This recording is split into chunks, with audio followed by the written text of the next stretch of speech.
The N64 has a fatal flaw nowadays, and that's that it did not age well at all.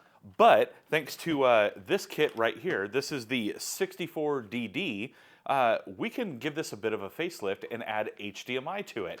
So, you know, it is a complex mod, and it requires some pretty small soldering, but if you take your time, you'd be able to get through it.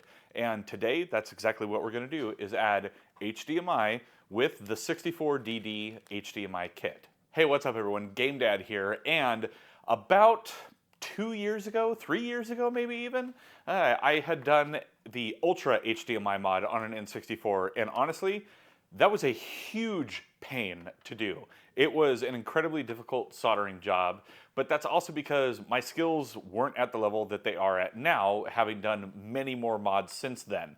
But what's nice is the 64DD is actually an easier mod to do than the Ultra HDMI. And I believe there's even easier mods than this now, but this is the one I got. So we're gonna crack this thing open, get this mod installed, and see if we can't add some HDMI to this N64.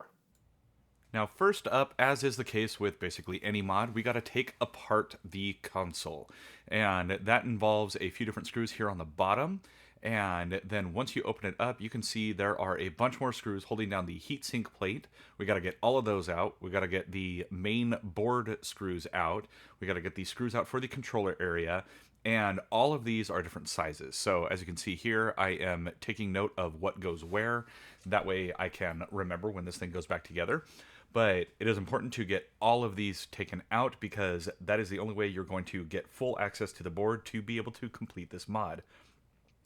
Now the first step is to check the revision number of your board to make sure you do this correctly. Now here we're going to go ahead and line up our ribbon cable with our CPU, and you'll notice on the CPU that there are several dots. Now these correspond with every 5th pin, and we want to make sure we start on pin 6. The next thing to make my life a little easier is I put some Kapton tape to hold this in place. And next up is getting all of the pins actually soldered into place. And next up, we are going to go ahead and get some power and some signal from a couple of different spots here on the board. And next up, you'll see here that this heat shield is kind of blocking the HDMI board, so we need to cut the board a little bit. Thankfully, there is plenty of room for that. We'll snip it away, and then it fits nicely. Now we'll go ahead and add the screws to mount that in, including the ribbon cable with the blue tab up.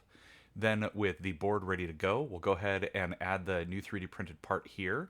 We'll put the board back into place, and then you'll see that everything lines up nicely, so you can see the original AV and the HDMI. Now with my N64 revision, my heatsink goes all the way across, so I'm going to line this up for those 3 holes for the screws to go in and get everything mounted. Here you can see we have all of the screws back into place where they go, as well as now the rest of the screws that we're missing and the 2 ribbon cables plugged in so that the board will work.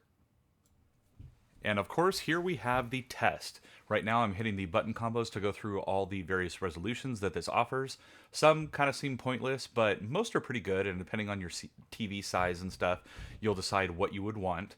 But then going through, and then they also have some extra things like scan lines that you can do. You can turn them on or off, and overall, I mean, it looks great. Well, there you have it, everyone. That is the 64DD HDMI mod. Now, I will say, the soldering was nowhere near as difficult as with the Ultra HDMI. That one was kind of the standard for the longest time, but then this one came out, and then like I said, I believe they have another newer style now that's even easier than this. But this went in no problem at all, and as you saw, everything is working great, and it's got all kinds of different video options and different scanline options and different things that you can do with it. But I will say my biggest complaint is that it uses mini HDMI. I get it, it's for size and stuff inside the console, but I can't stand mini HDMI. You have to use a special cable or adapter in order to get it to work right. But luckily I had a small little cable I could test with, but yeah, this thing is now an HDMI N64, and what I went ahead and did was actually add a 3D printed little adapter on the inside of this. That way it could play Japanese import games as well. So yeah, this is all done, and now I got an HDMI N64. So if you like this video, let me know down in the comments below. If you want to see another recent video that I did, then check out this area right here. And as always, I'm Game Dad. I thank you all for watching, and I'll catch you later.